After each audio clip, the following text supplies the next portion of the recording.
नमस्कार, मी राज तांबोळी. उद्यापासून आपल्या राज्यामध्ये लोकशाहीचा जो उत्सव आहे त्याचा शेवटचा दिवस आपण साजरा करणार आहोत.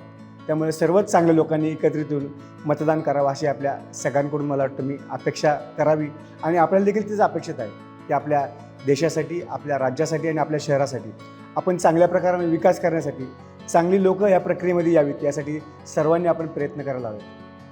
ज्याप्रमाणे आपण म्हणतो की आपल्या मुलाला 98% मार्क पडले पाहिजे, 95% मार्क पडले पाहिजे, पण या लोकशाहीच्या उत्सवामध्ये आपण साधारणतः या मतदान या प्रक्रियेविषयी आपण खूप नाराज असतो किंवा आपली वृत्ती त्या भागाकडे जात नाही.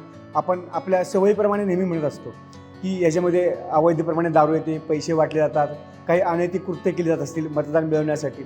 तर असं न करता आपल्यासारख्या जर चांगल्या लोकांनी या प्रक्रियेमध्ये जर एकत्रित आलो तर साधारणतः आपण आपल्या देशासाठी, आपण आपल्या तरुण पिढीसाठी, येणाऱ्या भविष्यासाठी आपण चांगली लोकं या प्रक्रियेमध्ये निवडून देऊ शकतो असं मला वाटतं. त्यामुळे प्रत्येकाने प्रत्येकाच्या मनाशी खूणगाठ बांधावी आणि चांगल्या प्रकारे लोकांना मतदान करावं. कुठलाही जात, पंथ किंवा लिंग ह्या विषयाला अनुसरण न करता आपल्या देशाचं भवितव्य, तरुण पिढीसाठी आपण काहीतरी नवीन आकांक्षा ह्या विषयामध्ये आपण आपल्या देशाचं भविष्य घडवण्यासाठी आपण एकत्रितपणे 100% मतदान करावं असं मी आपणास आवाहन करतो.